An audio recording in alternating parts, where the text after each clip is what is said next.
Georgia has been on an absolute recruiting heater during the month of June, heading into July. Georgia entered the month of June with 10 commitments. Not bad. I mean, it's not, knocking down any doors. It's not bad. Georgia now is north of 20 commitments in the class of 2026, and this is just Georgia being Georgia, man. Ari Wasserman has a great article out on on3.com essentially breaking down why Georgia is going to be a mainstay in the world of college football with Kirby Smart as the head coach because of how they recruit.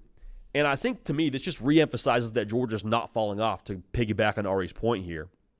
Georgia has had a top 3 class every single year Kirby Smart has been there. And I think when NIL became a reality and Nick Saban retires and all that, and then Georgia doesn't win the national championship and go for 3 in a row, who would have thought? I think a lot of people were very quick to say, well, see, now everyone's paying players. That was kind of the punchline, whether you believe that's true or not. Everyone's paying players now. Kirby's just, it's a level playing field now. Georgia's not going to be able to get all the talent they want to get and got before. It's going to change the game for them. And that's not saying other teams haven't bossed up and improved their rosters because of NIL.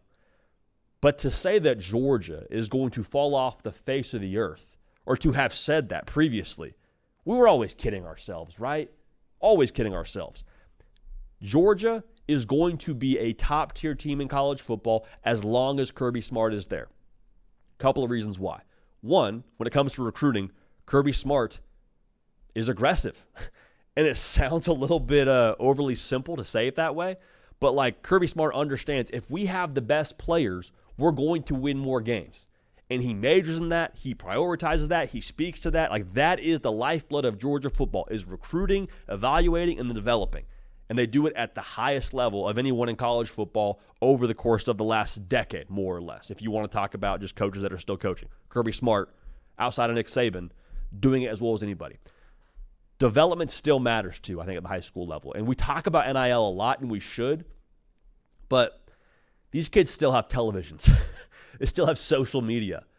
They still turn on the first round of the NFL draft and see 3 Georgia players go in the first round. Kirby Smart, you can still talk about NIL, and I don't think Georgia's broke on that side either.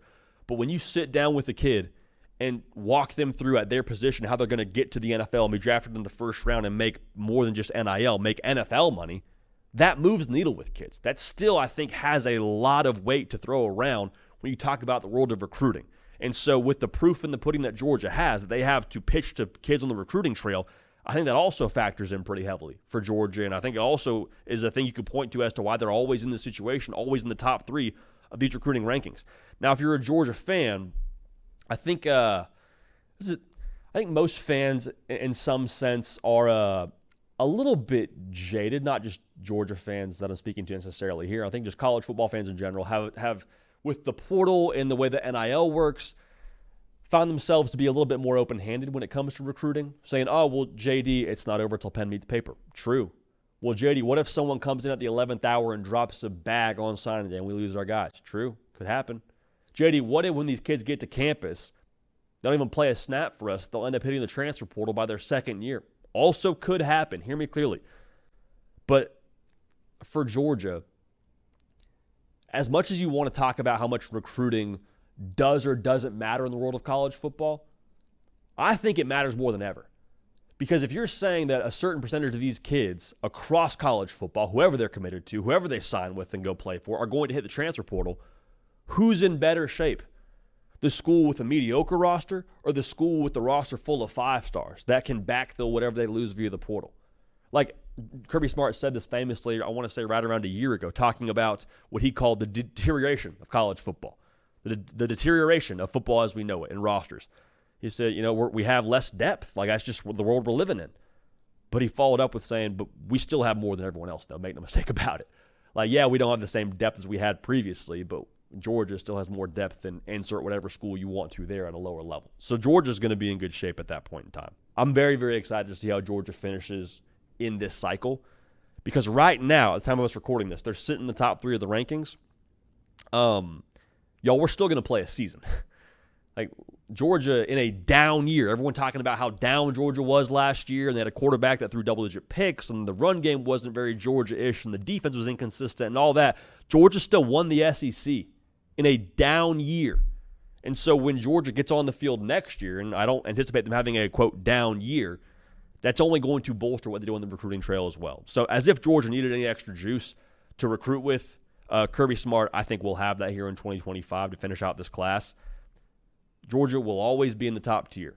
Recruit the best players, elite development. Go check the NFL Combine if you don't feel that way. And the winning culture, too. Like, Kirby Smart's going to get the best out of what he has in this roster. The whole eat off the floor mantra, that's not going anywhere. Georgia, been on a recruiting heater.